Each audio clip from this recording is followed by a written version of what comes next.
नमस्कार friends, vision government job या आपल्या एज्युकेशनल प्लॅटफॉर्मवर मी जावेद तुम्हा सर्वांचं मनपूर्वक स्वागत करतो. मित्रांनो, प्रिव्हियस इयर्स क्वेश्चन सॉल्व्हिंग आणि अनालिसिसची सिरीज ऑलरेडी आपण सुरू केली आहे. आजचा आपला विषय आहे इकॉनॉमिक्स आणि टॉपिक आहे दारिद्र्य सेट 2. सेट 1 आपण ऑलरेडी कंप्लीट केला आहे. तुमच्यापैकी जर कोणी त्या सेशनला मिस केले असणार तर प्लेलिस्टमध्ये जाऊन तुम्ही पुन्हा एकदा तो सेशन सुद्धा पाहू शकता. आजच्या लेक्चरची PDF फाईल तुम्हाला आपल्या टेलिग्राम चॅनलवर अवेलेबल असणार आहे. तिथून तुम्ही ती डाउनलोड करू शकता. मित्रांनो, तुमच्यासाठी महत्त्वाची सूचना, राज्यसेवा पूर्व परीक्षा 2020च्या तिसऱ्या बॅचसाठी ॲडमिशन्स अजूनही ओपन आहे. त्याचा तुम्ही अजूनही फायदा घेऊ शकता. तर तुमच्यापैकी जे विद्यार्थी इंटरेस्टेड असतील त्यामध्ये लवकरात लवकर ॲडमिशन घ्या आणि सक्सेसच्या दिशेने आपला एक पाऊल टाका. मित्रांनो, संयुक्त गट ब पूर्व परीक्षेसाठी सुद्धा ॲडमिशन्स ओपन आहेत. या संबंधीची इतर माहिती खाली डिस्क्रिप्शन बॉक्समध्ये लिंक्स अवेलेबल आहे, तिथून तुम्ही ती घेऊ शकता. आजच्या विषयाला सुरुवात करू. टॉपिक आहे दारिद्र्य सेट 2. आज आपण काय पाहणार आहोत? आज आपण मानवी दारिद्र्य निर्देशांक, त्यानंतर बहुआयामी दारिद्र्य निर्देशांक, त्यांचे पॅरामीटर्स, त्यांचे प्रकार, याशिवाय काही महत्त्वाचे समित्या जे की दारिद्र्याशी संबंधित होते, तर ह्या संबंधी आपण ओव्हरऑल माहिती आज सेशनमध्ये कंप्लीट करू. आणि राज्यसेवा पूर्व परीक्षेमध्ये आतापर्यंत आयोगाने दारिद्र्य टॉपिकवर जे प्रश्न विचारले होते ते आजच्या सेशनमध्ये आणि म्हणजे सेट 1 आणि सेट 2 या दोन पार्ट्समध्ये आज ते पूर्ण होतील. ठीक आहे, तर लेक्चरला सुरुवात करू आणि डायरेक्ट आजचा पहिल्या प्रश्नाकडे वळूया. आजचा प्रश्न आहे, मानवी दारिद्र्य निर्देशांक ही संकल्पना सर्वप्रथम डॅश या अहवालात मांडली गेली. ओके, पहिला पर्याय मानव विकास अहवाल 1990, मानव विकास अहवाल 1997 दुसरा पर्याय होता. तिसरा पर्याय मानव विकास अहवाल 2001 आणि चौथा पर्याय आहे मानव विकास अहवाल 2014. फाईन. तर या प्रश्नाचं उत्तर आपण पाहणारच आहोत. फर्स्ट ऑफ ऑल हे समजून घ्या की मानवी दारिद्र्य निर्देशांक कोणामार्फत मांडला जातो, कोणत्या निर्देशांक कोणत्या अहवालामध्ये मांडला जातो. फर्स्ट ऑफ ऑल मानवी दारिद्र्य निर्देशांक मानव विकास अहवालाचा एक पार्ट म्हणून आधी तो मांडला जायचा. ठीक आहे, तर प्रश्न जर असा असेल की मानवी दारिद्र्य निर्देशांक कशामध्ये तो अहवाल प्रकाशित केला जायचा किंवा हे निर्देशांक कशामध्ये प्रकाशित केले जायचे, तर मानव विकास अहवालामध्ये ते प्रकाशित केले जायचे. आता मानव विकास अहवालाची सुरुवात कधी झाली आहे, तर 1990ला फर्स्टली युनायटेड नेशन डेव्हलपमेंट प्रोग्रामनी मानव विकास अहवाल सादर केला होता. मानव विकास अहवाल या संदर्भाची जी संकल्पना म्हणजे यांची जी प्रेरणा आहे किंवा या संबंधीचा जो आयडिया आहे तो पाकिस्तान अर्थतज्ञ महबूब उल हक आणि भारताचे अर्थतज्ञ अमर्त्य सेन यांनी मांडली होती. आणि त्यांच्या त्या आयडियाजना फॉलो करत आणि त्यांना एक्सेप्ट करत युनायटेड नेशन डेव्हलपमेंट प्रोग्रामनी 1990 मध्ये पहिल्यांदा मानव विकास अहवाल सादर केला होता. आणि याच मानव विकास अहवालात मानवी दारिद्र्य निर्देशांक प्रकाशित केला जातो 1997 पासून. Clear point. तर मानवी दारिद्र्य निर्देशांक ही संकल्पना सर्वप्रथम मानव विकास अहवाल 1997 या अहवालात मांडली गेली होती. या प्रश्नाचं उत्तर आहे पर्याय क्रमांक 2. आता 2010 पासून मानवी दारिद्र्य निर्देशांकाच्या जागी बहुआयामी दारिद्र्य निर्देशांक मांडला जातो. Clear point. फाईन. तर या प्रश्नाचं उत्तर पर्याय क्रमांक 2. पाहूया आजचा पुढचा प्रश्न. अनेक अंकी दारिद्र्य निर्देशांकाने 1997 मधील कोणत्या निर्देशांकाची जागा घेतली? ओके, पर्याय क्रमांक 1 ग्राहक निर्देशांक, 2 भारतीय दारिद्र्य निर्देशांक, 3 दारिद्र्याखालील निर्देशांक आणि चौथा आहे मानवी दारिद्र्य निर्देशांक. ऑब्वियस या प्रश्नाचं उत्तर तुम्हाला माहित असणारच आहे. हा प्रश्न 2013 मध्ये आयोगाने विचारला होता. पहिला जो प्रश्न आपण घेतला तो 2018 मध्ये आयोगाने राज्यसेवा पूर्व परीक्षेमध्ये विचारला होता. ठीक आहे, तर फर्स्ट ऑफ ऑल समजून घेऊ आपण की नेमका अनेक अंकी दारिद्र्य निर्देशांक हे नेमकं आहे तरी काय. ठीक आहे, तर जसं की मी तुम्हाला पहिल्या प्रश्नामध्ये सांगितलं होता की मानवी दारिद्र्य निर्देशांक जो की 1997 पासून मांडण्यास सुरुवात झाली होती, तर त्याच्या जागेवर त्याला रिप्लेस करत 2010 पासून अनेक अंकी दारिद्र्य निर्देशांक, ज्यालाच बहुआयामी दारिद्र्य निर्देशांक म्हणून सुद्धा ओळखलं जातं. ठीक आहे, इंग्लिशमध्ये याला नाव आहे multi dimensional poverty index. Clear point. हे सगळे एकच. तर 2010 पासून मानवी दारिद्र्य निर्देशांकाच्या जागी अनेक अंकी दारिद्र्य निर्देशांक मांडायला सुरुवात झाली. या प्रश्नाचं उत्तर आहे पर्याय क्रमांक 4. समजून घेऊ अनेक अंकी दारिद्र्य निर्देशांक हे नेमकं काय. बघा, अनेक अंगी दारिद्र्य निर्देशांक हा मुख्यतः 3 त्याचे आयाम आहेत, 3 त्याचे मेन पॉइंट्स आहे आणि त्यांच्यावर तो आधारलेला आहे. ठीक आहे. आणि ह्या 3 पॉइंट्स मध्ये पुन्हा काही सब पार्ट्स आहेत ज्यांना आपण निर्देशांक म्हणू. तर असे एकूण 10 निर्देशांक. Clear point. प्रश्न जर असा असेल की अनेक अंगी दारिद्र्य निर्देशांकाचे किती आयाम आहेत, तर उत्तर असणार आहे 3. आणि प्रश्न जर असा असेल की अनेक अंगी दारिद्र्य निर्देशांकामध्ये एकूण किती निर्देशांक आहे, तर उत्तर असायला हवं 10. आता ते कोणकोणते आहे ते सुद्धा आपण पाहणारच आहोत. तर बघा, फर्स्ट ऑफ ते जे 3 आयाम जे आहेत, 3 मुख्य जे पॉइंट्स आहेत ते आहे आरोग्य, दुसरं शिक्षण आणि तिसरं आहे राहणीमान. आता आरोग्यामध्ये 2 निर्देशांक आहे, ते म्हणजे पोषण आणि बालमृत्यू दर. ठीक आहे. या दोघांवरही, पोषण आणि बालमृत्यू दर यांवर सारखाच भर देण्यात आलेला आहे. यामध्ये पाहण्यासारखी गोष्ट एक अशी आहे की ह्या आरोग्य या मेन जो आयाम आहे 3 आयामापैकी, यामध्ये माता मृत्यू दर संबंधी उल्लेख केलेला नाहीये. तर पॉइंट क्लिअर ठेवा. आयोग प्रश्न जर विचारला त्यामध्ये असं सुद्धा टाकू शकतो की आरोग्यामध्ये माता मृत्यू दर कमी करायची आहे, असा सुद्धा काहीतरी तो पर्याय टाकू शकतो. परंतु त्यामध्ये हे जे आरोग्य जो आयाम आहे त्यामध्ये पोषण आणि बालमृत्यू दर हे 2च निर्देशांक त्यामध्ये मेन्शन केलेले आहे. लक्षात ठेवा, माता मृत्यू दर संबंधी यामध्ये उल्लेख केलेला नव्हता. Clear point. ओके. दुसरं शिक्षण. ठीक आहे. शिक्षण हा एक दुसरा मुख्य आयाम होता. या शिक्षणामध्ये सुद्धा 2 निर्देशांक आहे. पहिला म्हणजे शालेय शिक्षणातील वर्षे आणि दुसरा आहे शाळेतील पट नोंदणी. ठीक आहे. आता यामध्ये प्रौढ शिक्षण की म्हणजे प्रौढ शिक्षण वगैरे असा काही डिफरन्शिएट वगैरे करण्यात आलेला नाहीये. ही सुद्धा गोष्ट लक्षात ठेवा. यामध्ये डायरेक्टली शालेय शिक्षणातील वर्ष म्हणजे आपण एखादा व्यक्ती किती वर्ष तो शाळेमध्ये तो शिकलेला आहे, किंवा आपण म्हणतो ना की 1ली, 2री, 3री, 4थी वर्ग जो शिकलेला आहे, म्हणजे हे शालेय शिक्षणातील ते वर्ष झाले. शिवाय पटनोंदणी म्हणजे एका वर्षामध्ये तो किती दिवस प्रेझेंट होता आणि त्याने किती दिवस आपली शाळा वगैरे ते पूर्ण केली होती. तर यावरून एक शिक्षणाचा अंदाज घेतला जातो. यामध्ये प्राथमिक शिक्षण, माध्यमिक शिक्षण किंवा हायर एज्युकेशन असं काही त्याच्यामध्ये मेन्शन केलेलं नाहीये. ठीक आहे. फक्त म्हटलंय शालेय शिक्षणातील वर्ष आणि शाळेतील पट नोंदणी. क्लिअर करा पॉईंट. ठीक आहे. तर हे 2 पॉईंट होते शिक्षणामधले. आता महत्वाचा पॉईंट पुन्हा एक आहे राहणीमान, जो की तिसरा महत्वाचा आयाम होता. आणि या आयामामध्ये एकूण 6 पॉइंट्स आहेत. ठीक आहे. आणि या 6 पॉइंट्सवर आयोगाने प्रश्न विचारलेला आहे. त्यामुळे हे 6 पॉइंट सुद्धा चांगल्या प्रकारे लक्षात घ्या. बघा, या 6 आयामामध्ये पहिला आहे वीज पुरवठा, म्हणजे आपण जे राहणीमान म्हणतो ना. आता राहणीमानमध्ये कशाचा समावेश करू आपण, म्हणजे मानवाला इझी व्हायला हवं ना. कोणतेही काम जर आपल्याला करायचं आहे तर इझी पद्धतीने व्हायला हवं. ज्या काही बेसिक नीड्स आहे ते पूर्ण व्हायला हवं. पाण्याचा पुरवठा, विजेचा पुरवठा, स्वच्छता सगळीकडे. ठीक आहे ना. आणि स्वच्छ परिसर, ह्या काही विविध गोष्टी आहेत ना ज्यामुळे आपलं जीवन जे आपला जो राहणीमान आहे तो आपण चांगला आहे असं म्हणतो. ठीक आहे. तर ह्या सगळ्या आयामांचा त्यामध्ये उल्लेख आहे. आणि त्यातही 6 मुख्य निर्देशांक त्यांनी दिलेले आहेत. ते 6 निर्देशांक बघू आपण. बघा, वीज पुरवठा, पिण्याचे पाणी, स्वच्छतागृह, इंधन, मालमत्ता आणि जमीन. ठीक आहे. असे हे 6 घटक आहे महत्वाचे, जे त्यांचा राहणीमानमध्ये अंतर्भूत होतो. ठीक आहे. तर यावरून तुम्हाला आता कळलं असणार, आरोग्य, शिक्षण आणि राहणीमान हे काय, हे मुख्य 3 आयाम आहेत. आणि यांना ज्या सब पार्ट्स मध्ये डिवाइड केला, ज्यांना आपण निर्देशांक म्हणू, तर आरोग्यामध्ये 2 होते, शिक्षणामध्ये 2 होते आणि राहणीमानमध्ये एकूण 6 होते. तर असे 6, 2, 2 असे एकूण 10 निर्देशांक. आय होप तुम्हाला हा पॉईंट या ठिकाणी क्लिअर होत असणारच आहे. ओके. दुसरा महत्वाचा पॉईंट असा की मल्टी डायमेन्शनल पॉवर्टी इंडेक्स म्हणजेच अनेक अंगी दारिद्र्य निर्देशांक कोणामार्फत मोजला जातो, तर Oxford poverty and human development initiative, ज्याला OPHDI असं म्हटलं जातं. तर Oxford poverty and human development initiative मार्फत मल्टी डायमेन्शनल पॉवर्टी इंडेक्स मोजला जातो. ठीक आहे. आणि हा अहवाल प्रकाशित कोण करतो, तर युनायटेड नेशन डेव्हलपमेंट प्रोग्राम. ठीक आहे. हा प्रकाशित करतो. कुठं प्रकाशित करतो, मानव विकास अहवालामध्ये. Clear point. ओके. तर आय होप की आता जर या संबंधी जर काही प्रश्न जर आला तर तुमचा कुठलाच प्रश्न चुकणार नाहीये. ठीक आहे. पाहूया आजचा पुढचा प्रश्न.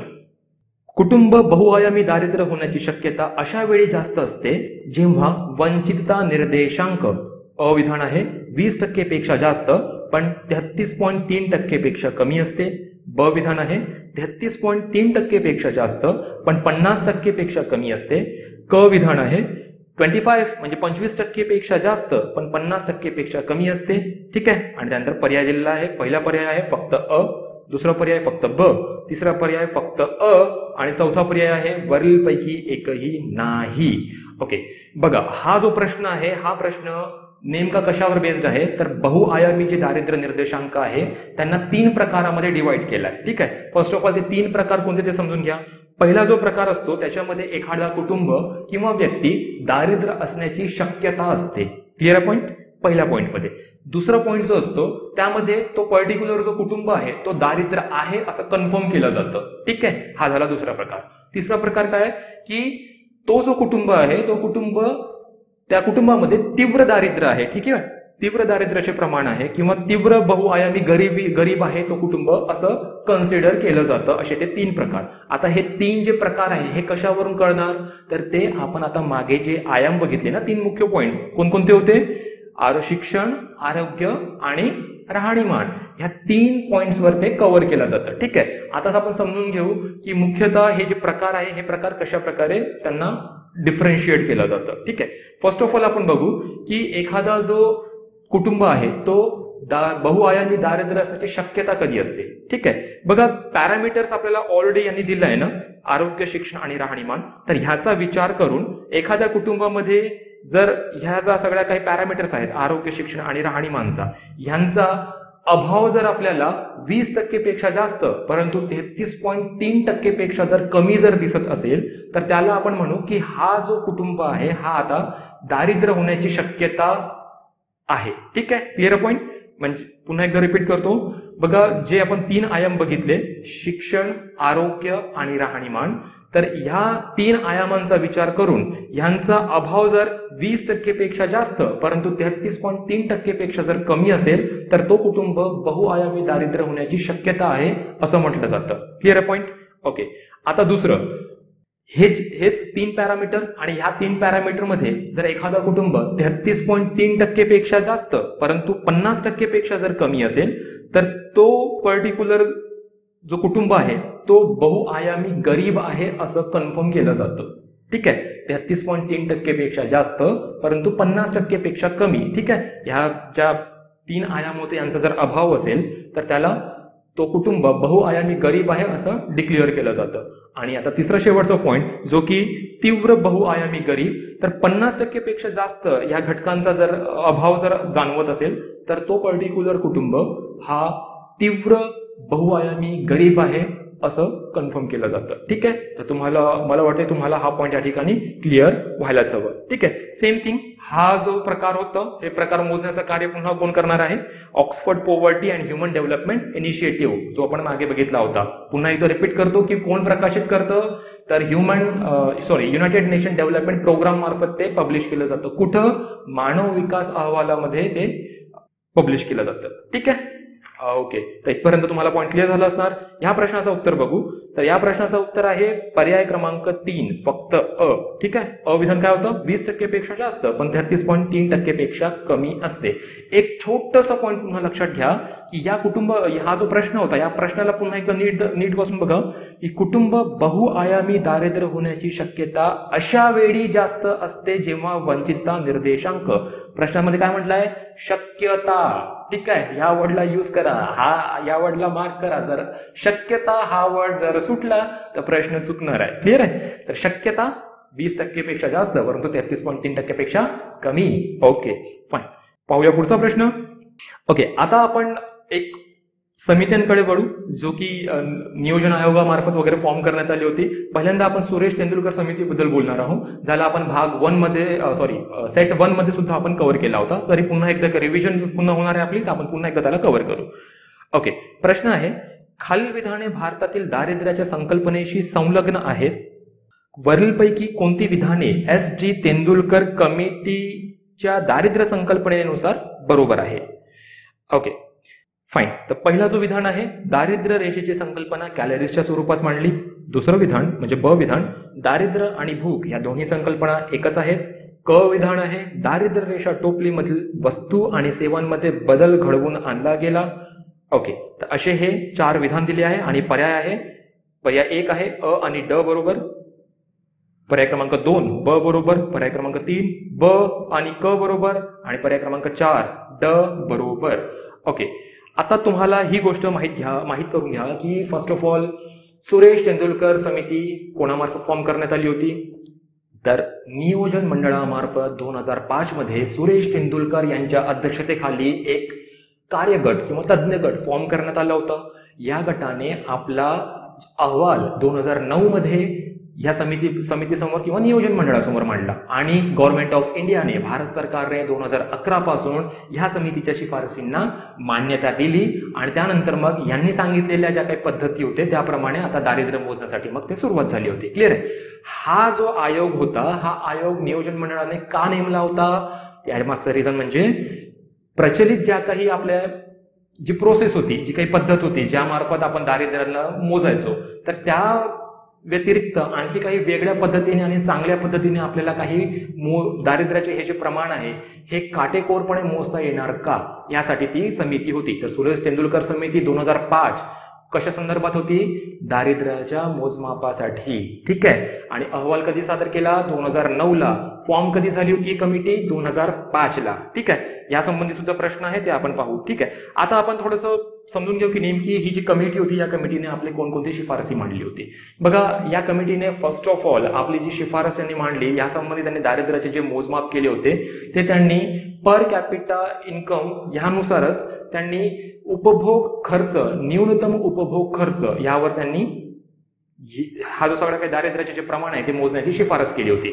यापूर्वीची ज्या काही कमिटी होती, यापूर्वीची ज्या काही समित्या होत्या, फॉर एक्झाम्पल लकडवाला, तज्ज्ञ गट वगैरे जे होते, त्यांनी कॅलरीजच्या उपभोगावर दारिद्र्याचे प्रमाण मोजण्याची शिफारस केली होती. परंतु सुरेश तेंडुलकर यांनी कॅलरीजच्या स्वरूपात न मोजता उपभोग खर्चाच्या स्वरूपामध्ये आपण दारिद्र्य मोजायला हवं अशी त्यांनी शिफारस केली होती. यांची महत्वाची एक शिफारस अशी होती की दारिद्र्याच्या टोपलीमध्ये यांनी अन्न घटकाबरोबरच शिक्षण आणि आरोग्य या नवीन घटकांचा समावेश केला होता. दारिद्र्याची टोपली आपण कशाला म्हणू, बघा, आपण दारिद्र्याची व्याख्या काय केली होती किंवा युनायटेड नेशननी काय सांगितलं होतं की एखादा व्यक्ती किंवा कुटुंब आपल्या दैनंदिन महत्वपूर्ण किंवा जीवनावश्यक गरजांची पूर्तता करण्यासाठी, त्यांचा उपभोग घेण्यासाठी जर असमर्थ ठरत असेल तर तो व्यक्ती दारिद्र्य आहे असं युनायटेड नेशनने डिक्लेअर केला होता. आता दैनंदिन गरजा कोणकोणत्या असतात, दैनंदिन गरजेच्या वस्तू कोणत्या असतात, तर त्यांचा समावेश ज्यामध्ये केला जातो ती दारिद्र्य टोपली. आधी काय केलं जायचं भारतामध्ये पर्टिक्युलर की फक्त अन्न घटकांचा समावेश या दारिद्र्य टोपलीमध्ये केला गेला होता. त्यावेळी असं मानलं जायचं की शिक्षण आणि आरोग्य ह्या ज्या काही घटक आहे ह्यांचा म्हणजे ही जी सेवा आहे ही सेवा गव्हर्नमेंट मार्फत ऑटोमॅटिकली लोकांना किंवा गरीब लोकांना किंवा जनसामान्य लोकांना सार्वजनिकरित्या ती प्रोव्हाइड केली जाते. परंतु सुरेश तेंडुलकर समितीने त्याला थोडंसं अपोज केलं आणि ते काय म्हणाले की नाही, जरी गव्हर्नमेंट प्रोव्हाइड करत असेल तरी लोकांचा राहणीमान, त्यांचं आरोग्य, त्यांचं शिक्षण ही एक महत्वाची आणि मूलभूत हक्क आहे, यापासून कोणीच वंचित राहता कामा नये. त्यामुळे दारिद्र्य टोपलीमध्ये आपल्याला या घटकांचा सुद्धा समावेश करावा लागणार आहे असं त्यांनी सूचना सुचवली होती आणि त्याला गव्हर्नमेंट ऑफ इंडियाने मग 2011 मध्ये मान्यता सुद्धा दिली होती. हा जो त्यांचा अहवाल होता आणि त्यांनी जे दारिद्र्याचे प्रमाण जे मोजले होते ते मोजण्यासाठी त्यांनी मिक्स्ड रिकॉल पिरियडचा वापर केला होता. ठीक आहे. मिक्स्ड रिकॉल पिरियड, MRP, लक्षात ठेवा. लकडवाला जो तज्ज्ञ गट होता त्यांनी या संबंधीचा मिक्स्ड रिकॉल पिरियडचा वापर नव्हता केला. ठीक आहे. तर अशा काही माहिती तुम्ही लक्षात ठेवा. दुसरी एक महत्वाची गोष्ट अशी होती की हा जो तज्ज्ञ गट होता आपलं सुरेश तेंडुलकर तज्ज्ञ गट यांनी काय म्हटलं होतं की यांनी ज्या पद्धतीनुसार त्यांनी जे मोजमाप केलं होतं दारिद्र्याचं त्याप्रमाणे देशामध्ये 21.9% दारिद्र्य आहे असं त्यांनी डिक्लेअर केलं होतं. हा 21.9% सुद्धा महत्वाचा आहे, लक्षात तुम्ही ठेवू शकता. ठीक आहे. तर अशी विविध माहिती होती आपलं सुरेश तेंडुलकर कमिटीची. ठीक आहे. तर आता प्रश्नाकडे वळूया आणि आपण विधान बघू. पहिलं विधान होतं दारिद्र्याची संकल्पना कॅलरीजच्या स्वरूपात मांडली. तर चुकीचं विधान आहे हा. मी तुम्हाला आता सांगितलंय की सुरेश तेंडुलकर समितीने न्यूनतम उपभोग स्तरावर त्यांनी दारिद्र्याची संकल्पना मांडली होती. ठीक आहे. त्यामुळे पहिलं विधान चुकतो. दुसरं विधान, दारिद्र्य आणि भूक या दोन्ही संकल्पना एकच आहेत. ओके, बघा दारिद्र्य आणि भूक मे बी या दोन्ही संकल्पना एकच असतील, परंतु सुरेश तेंडुलकर कमिटीची ही शिफारसही नव्हती आणि त्यांनी ह्या वाक्याचा उपयोग सुद्धा केलेला नव्हता. ठीक आहे, त्यामुळे दुसरं विधान सुद्धा चुकतो. क विधान होतं, दारिद्र्य टोपलीमधील वस्तू आणि सेवांमध्ये बदल घडवून आणला गेला. ओके, आता तुम्ही काय म्हणणार, हा प्रश्न बरोबर आहे की चुकीचा आहे? जसं की मी तुम्हाला सांगितलंय की पूर्वी दारिद्र्य टोपलीमध्ये अन्न घटकाचा समावेश होता आणि पुढं मग तेंडुलकर समितीने त्यामध्ये शिक्षण आणि आरोग्य या घटकांचा समावेश केला. आता एखाद्या घटकाचा समावेश केला म्हणजे त्याच्यामध्ये बदल घडवून आणला असं काही आहे का? नेमकं तो क विधान काय ते वाचा एकदा, की दारिद्र्य टोपली मधील वस्तू आणि सेवांमध्ये बदल घडवून आणला गेला. आधी त्यामध्ये सेवांचा समावेश होता का? नव्हता. ज्या वस्तू होते त्या वस्तूंना त्यांनी काढलं का? नाही काढलं. त्याच्यामध्ये वस्तूंमध्ये काही भर नाहीच पडली ना. त्यांनी सेवांना ऍड केलंय. त्याच्यामध्ये शिक्षण आणि आरोग्य हे काय आहे? हे सेवा आहेत ना, बरोबर? तर यांना त्यांनी ऍड केलं, त्यामध्ये बदल असं काही घडवून आणलं नाहीये. त्यामुळे क विधान सुद्धा चुकतो. चौथं विधान होतं ड विधान, शिक्षण आणि आरोग्यावरील खर्च समाविष्ट करण्यासाठी नवीन शास्त्र पद्धती सुचवले. एक्झॅक्टली हाच तो मेन पॉइंट आहे जो की, आणि हीच त्याची म्हणजे सुरेश तेंडुलकर समितीची महत्वाची शिफारस होती ज्यांना गव्हर्नमेंट ऑफ इंडियाने 2011 मध्ये मान्यता दिली होती. त्यामुळे ड विधान या ठिकाणी बरोबर आहे. इतर सगळे विधान चुकले होते. त्यामुळे ह्या प्रश्नाचं आपलं उत्तर आहे पर्याय क्रमांक 4, फक्त ड बरोबर आहे. ठीक आहे, फाईन. ह्यावरच आधारित एक प्रश्न आयोगाने पुन्हा 2017 मध्ये विचारला होता. तो प्रश्न काय बघा पुढच्या स्लाइडवर. सन 2009 मध्ये दारिद्र्याचे मोजमाप करण्याच्या पद्धतीचा आढावा घेण्यासाठीच्या तज्ञ समितीचा अहवाल डॅश यांनी सादर केला. आता तुम्हाला या प्रश्नाचं उत्तर देता आलं पाहिजे. ऑप्शन आहे प्रोफेसर S.G. तेंडुलकर, दुसरं आहे डॉक्टर विजय केळकर, तिसरं पर्याय अशोक सेन गुप्ता आणि चौथा पर्याय आहे D. सुब्बाराव. ओके, तर प्रश्न बट ऑब्वियस पर्याय क्रमांक 1 आपल्या या प्रश्नाचं उत्तर असणार आहे. पुन्हा एकदा रिपीट करतो की 2005 मध्ये नियोजन मंडळामार्फत या समितीची स्थापना झाली होती. या समितीने 2009 मध्ये आपला अहवाल सादर केला आणि गव्हर्नमेंट ऑफ इंडियाने 2011 मध्ये या समितीच्या शिफारसी मान्य केल्या होत्या. ठीक आहे, ओके, या प्रश्नाचं उत्तर पर्याय क्रमांक 1. पाहूया पुढचा प्रश्न. खालील विधाने नियोजन आयोगाने दिलेल्या भारतीय दारिद्र्याच्या अंदाजासंबंधी आहेत. ओके, खाली काही विधाने दिली आहे, त्या संबंधित दारिद्र्या संबंधीचे काही अंदाज वर्तवले आहे आणि त्यापैकी कोणती विधाने बरोबर आहे हे आपल्याला सांगायचे. पहिलं विधान बघूया. अ विधान आहे भारतातील महत्वाच्या राज्यांमध्ये दारिद्र्याचे सकेंद्रीकरण झालेले दिसते. ब विधान शहरी दारिद्र्यातील घट ही ग्रामीण दारिद्र्याच्या घटीपेक्षा अधिक आहे. क विधान दारिद्र्याचा हा दर हिमाचल प्रदेश, हरियाणा आणि बिहारमध्ये वाढला आहे. ड विधान नियोजन आयोगाने लकडवाला तज्ञ गटाचे दारिद्र्याचे अंदाज मान्य केले आहे. फाईन, हे 1, 2, 3, 4 ड 4 विधान आहेत. हा प्रश्न 2013 मध्ये आयोगाने विचारलाय. आपण या विधानांना सोडवत चलू आणि त्यानंतर पुढे मग काही थोडंसं डिस्क्रिप्शन मध्ये जाऊया. ठीक आहे, पहिलं विधान भारतातील महत्वाच्या राज्यांमध्ये दारिद्र्याचे सकेंद्रीकरण झालेले दिसते. बरोबर आहे का हा फॅक्ट? हा, हे बरोबर आहे. आपण बघतो ना की छत्तीसगड, ओरिसा, उत्तर प्रदेश ह्या ठिकाणी आपल्याला प्रामुख्याने गरीब लोकसंख्या पाहायला मिळतं. सर्वात जास्त गरिबीची टक्केवारी छत्तीसगड राज्यामध्ये होती पूर्वी. ठीक आहे ना, तर हे सुद्धा माहीत असायला हवं की हे पर्टिक्युलर 3-4 असे स्टेट्स आहेत ज्या ठिकाणी आपल्याला गरिबीचे प्रमाण जास्त दिसतं. एक प्रेझेंट सिच्युएशन सोबत त्याला थोडंसं कनेक्ट करण्याचा प्रयत्न करा.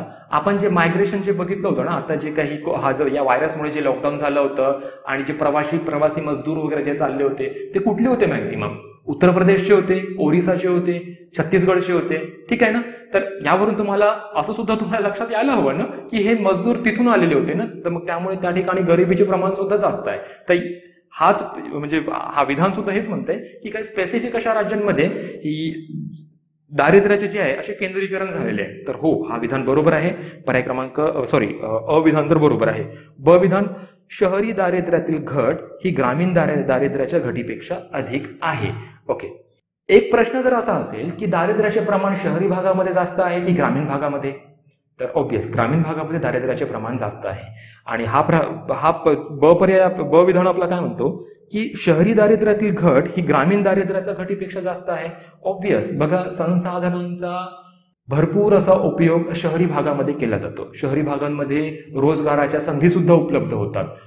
शहरी भागांमध्ये विविध फॅसिलिटीज सुद्धा अवेलेबल होतात. इन्फ्रास्ट्रक्चर, कन्स्ट्रक्शन अशा विविध योजना सुद्धा राबवल्या जातात. त्यामुळे काय होतं की त्या ठिकाणी जे काही गरीब लोकसंख्या जी आहे त्यांना रोजगार मिळतं, तर त्यांना हातभार लागतं की ह्या गरिबी रेषेपासून ते आता वर यायला हवं. परंतु कम्पॅरेटिव्हली जर आपण आपल्या रुरल एरियामध्ये जर बघितलं तर त्या ठिकाणी आपल्याला ह्या सगळ्या गोष्टींचा अभाव पाहायला मिळतं. त्या ठिकाणी परंपरागत चालत आलेली शेती, परंपरागत लोक करत आलेले कामं, एखादा जर मजूर आहे तर त्याचा मुलगा सुद्धा मजुरीच करणार, एखादा जर शेतकरी आहे तर त्याचा मुलगा सुद्धा शेतीच करणार.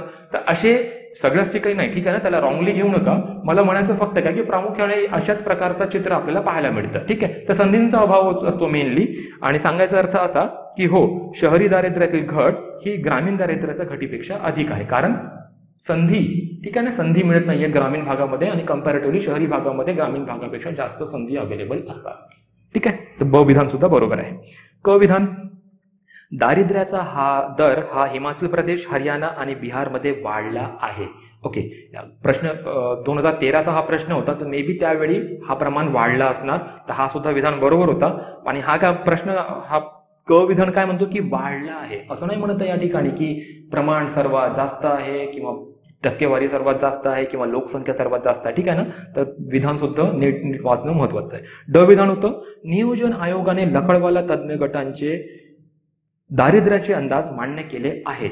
ओके, बघा स्पेसिफिकली मी तुम्हाला स्पेसिफिकली सांगतो, असे प्रामुख्याने तुम्हाला 2 गट पाहायला मिळणार ज्यांची शिफारस ज्यांची शिफारस गव्हर्नमेंट ऑफ इंडियाने मान्य केली होती. ठीक आहे, एक आहे लकड़वाला तज्ञ गट ज्यांची शिफारस जी आहे सरकारने मान्य केली होती 1997ला. ठीक आहे, आणि एक होतं आपण या मागे जे बघितलं सुरेश तेंडुलकर तज्ञ गट, यांची शिफारस कधी मांडली एक्सेप्ट केली होती सरकारने 2011 मध्ये. तर हे लक्षात ठेवा, 1997 मध्ये लकड़वाला तज्ञ गटची शिफारस आणि 2011 मध्ये सुरेश तेंडुलकर तज्ञ गटाची शिफारस मान्य केली होती. प्रामुख्याने हे 2 आहे, इतरही असतील, परंतु प्रामुख्याने या दोघांचा खूप वेळा आयोगामार्फत प्रश्न विचारण्यात आलेला आहे, महत्वाचं आहे. ठीक आहे, तर मेनली या प्रश्नाचं उत्तर बघू. हे 4ही विधानं बरोबर आहेत, तर यामुळे या प्रश्नाचं उत्तर आहे पर्याय क्रमांक 2, वरील सर्व बरोबर आहेत. आता शॉर्ट मध्ये आपण लवकर लकड़वाला तज्ञ गट नेमकं काय होतं आणि त्याचा काय मागणी होती या संबंधी आपण माहिती पाहून घेऊ. बघा, लकड़वाला तज्ञ गट अगेन नियोजन मंडळामार्फत याची स्थापना करण्यात आली होती दारिद्र्याच्या मोजमापनासाठी. ठीक आहे, ओके, दारिद्र्याच्या मोजमापनासाठी या समितीची शिफारस या समितीला फॉर्म करण्यात आला होता. तुमच्यासाठी आजचा पहिला प्रश्न हा, मला सांगा की ह्या दारिद्र्यासंबंधीची आकडेवारी आहे ती कोणामार्फत कलेक्ट केली जाते? दारिद्र्याची आकडेवारी कोणामार्फत कलेक्ट केली जाते, कोणामार्फत गोळा केली जाते? आजचा प्रश्न आहे, लवकर कमेंट बॉक्समध्ये कळवा, कारण मागील सेशनमध्ये दारिद्र्य सेट 1 मध्ये आपण ते पाहिलं होतं. ठीक आहे, ओके, तर लकड़वाला तज्ञ गट 1989 मध्ये नियोजन मंडळामार्फत या समितीची स्थापना करण्यात आली होती. या समितीने आपला अहवाल 1993ला सादर केला आहे. ठीक आहे, लिटरली 4 वर्षानंतर 1989ला फॉर्म आणि 1993ला त्यांनी आपला अहवाल सादर केला.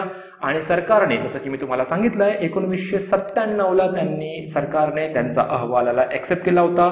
1997 पासून 2011 पर्यंत लकड़वाला तज्ञ गटाच्या समितीच्या शिफारसीनुसारच दारिद्र्याचे मोजमाप केले जायचे. ठीक आहे, आणि 2011 पासून, जसं की माहिती आहे तुम्हाला, सुरेश तेंडुलकर तज्ञ गटाची शिफारस सुरू झाली होती 2011 पासून. ठीक आहे, त्याला एक्सेप्ट केलं होतं. आता दारिद्र्य रेषा मोजमाप करण्यासाठी लकड़वाला तज्ञ गटांनी कॅलरी उपभोग संकल्पनेचा वापर केला होता. ठीक आहे, कॅलरी उपभोग खर्च म्हणजे काय? आपण ज्या काही वस्तूंना कंझ्युम करतो, म्हणजे ज्या काही अन्न पदार्थांना आपण कंझ्युम करतो त्यापासून मानवाला ऊर्जा मिळते ना.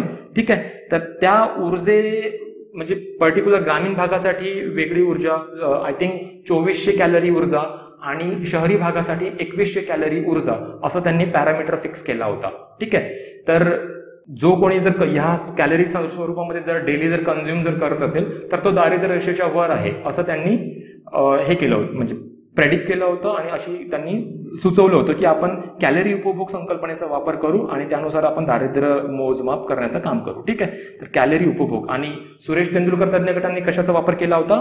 न्यूनतम उपभोग खर्च. ठीक आहे, ओके.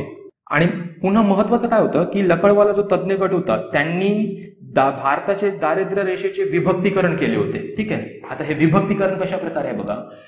भारतासाठी एक वेगळं दारिद्र्याचे प्रमाण, त्यानंतर प्रत्येक राज्यांसाठी वेगवेगळं दारिद्र्याचे प्रमाण, त्यातला इकॉनॉमी, तिथला राहणीमान, त्यांचा पर कॅपिटा इन्कम, यानुसार खूप डिटेलमध्ये लखडवाला तज्ञ गटांनी सर्वे केला होता आणि संपूर्ण भारतासाठी वेगळं दारिद्र्याची रेषा आणि प्रत्येक राज्यांसाठी वेगवेगळी दारिद्र्यांची रेषा त्यांनी फिक्स केली होती. इतकंच नाही तर भारतासाठी ज्यावेळी त्यांनी दारिद्र्याची रेषा डिसाईड केली, त्यामध्ये शहरी दारिद्र्य आणि ग्रामीण दारिद्र्य असं सुद्धा पार्ट्स केले होते. त्याचप्रमाणे स्टेटमध्ये सुद्धा जेव्हा एखाद्या राज्यासाठी जर त्यांनी दारिद्र्य रेषा जर फिक्स केली आहे, तर त्या ठिकाणी सुद्धा त्या पर्टिक्युलर राज्याशी संबंधित ग्रामीण दारिद्र्य रेषा आणि शहरी दारिद्र्य रेषा असे डिफरन्स त्यांनी केले होते आणि वेगवेगळे त्यांनी गट फॉर्म केले होते. परंतु तेंडुलकर गटांनी काय म्हटलं होतं की संपूर्ण देशासाठी एकच दारिद्र्याची रेषा असावी.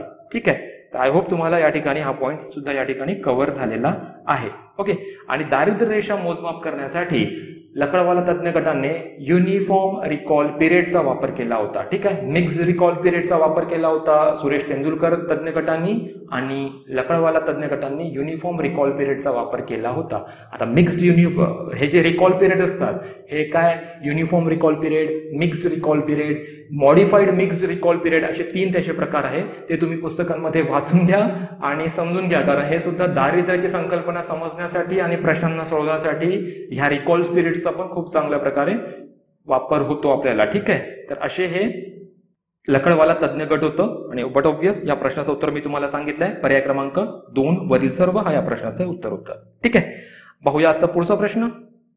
आजचा पुढचा प्रश्न 2019 मध्ये आयोगाने विचारलेला प्रश्न आहे हा. PD ओझा समितीने दारिद्र्य रेषेच्या मापनासाठी पुढीलपैकी कोणते निकष विचारात घेतले? ओके, पहिला पर्याय प्रति व्यक्ती प्रतिमाह मिळणारे उत्पन्न, दुसरा पर्याय प्रति व्यक्ती प्रतिमाह उपभोग खर्च, तिसरा पर्याय वरील दोन्ही आणि चौथा आहे यापैकी नाही. ओके, PD ओझा समिती. ओके, PD ओझा समितीबद्दल थोडीशी माहिती घेऊ शॉर्टमध्ये अगदी.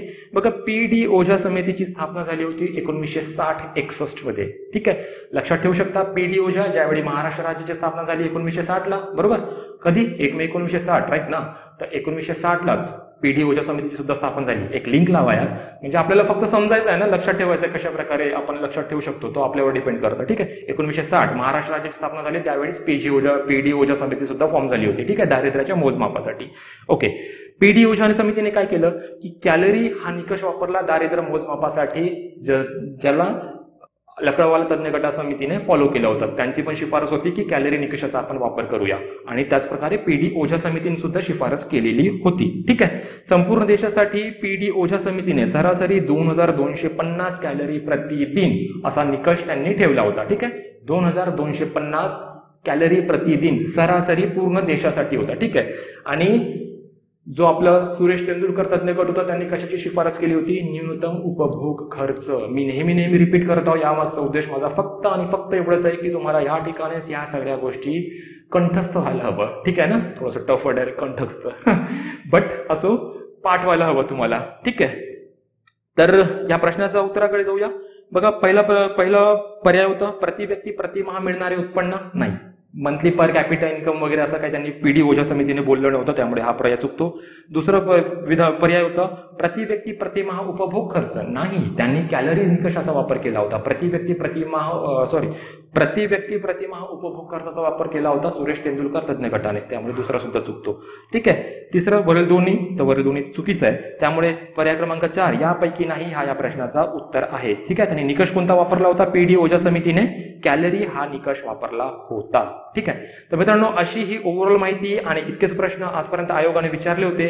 सगळ्या प्रश्नांना अनालिसिस केल्यानंतर माझ्या पर्टिक्युलर लक्षात असं आलंय की दारिद्र्य या संकल्पनेवर आयोग दरवर्षी 3 ते 5 प्रश्न विचारत असतो, परंतु हे प्रश्न काही खूप ट्रिकी किंवा कॉम्प्लिकेटेड असे नसतात. ठीक आहे, अट फक्त एवढी आहे की ह्या ज्या सगळ्या काही म्हणजे ज्या काही बेसिक थिंग्स ज्या आहेत त्या आपल्या नजरेसमोरून जायला हवं. जसे की 2019 मध्ये आयोगाने जो हा PD ओझा समितीबद्दल प्रश्न विचारला होता, तर ज्या लोकांनी जर PD ओझाबद्दल जर वाचलं असणार त्यांना लगेच या प्रश्नाचं उत्तर येणारच आहे ना. ठीक आहे, आणि इतरही काही प्रश्न बघा ना, यामध्ये असं नाही समजण्यासारखं किंवा समजायला खूप अवघड आहे असं काहीच नव्हतं. सगळ्या बेसिक थिंग्स होते. अट हीच होती फक्त की वाचन मस्ट आहे. वाचा आणि रिव्हिजन करा. 100% तुम्हाला फायदा होणारच आहे. इकॉनॉमिक्स हा विषयच आहे की असं काही खूप हार्ड रॉकेट सायन्स वगैरे असं काहीच नाहीये. लवकरात लवकर आपल्याला ते समजतं आणि आपण ते कव्हर करण्याचा प्रयत्न सुद्धा करू. ठीक आहे. तर मित्रांनो, मी आशा करतो आजचा हा लेक्चर तुम्हाला नक्कीच आवडला असणार. आवडला असेल तर मित्रांपर्यंत शेअर करा. कमेंट्स करून कळवा की हो तुम्हाला हा लेक्चर आवडत आहे, जेणेकरून आणखी एनर्जेटिक वे मध्ये चांगल्या प्रकारे पुन्हा सेशन तुमच्या समोर आणण्याचा भरपूर प्रयत्न करणार. तर मित्रांनो, आज आपण इथंच थांबूया. लवकरच भेटूया पुढच्या आपल्या या सिरीजच्या नवीन टॉपिक सोबत. तोपर्यंत जय हिंद, जय भारत, धन्यवाद. विजन स्टडीवर स्टेट बोर्ड, NCERT आणि संदर्भ पुस्तकांवर आधारित क्वालिटी व्हिडिओ लेक्चर्स घेतले जातात. तुम्ही विजन स्टडीच्या सेवेचा लाभ कुठूनही आणि कधीही घेऊ शकता, ज्यामुळे तुमचा शहरात येऊन राहण्यासाठीचा पैसा आणि वेळ दोन्हीही वाचेल. तर वाट कशाची पाहताय? एक उज्ज्वल भविष्य तुमच्या समोर आहे. आम्ही प्रवेश घेतलाय, तुम्हीही घ्या. अधिक माहितीसाठी आजच भेट द्या.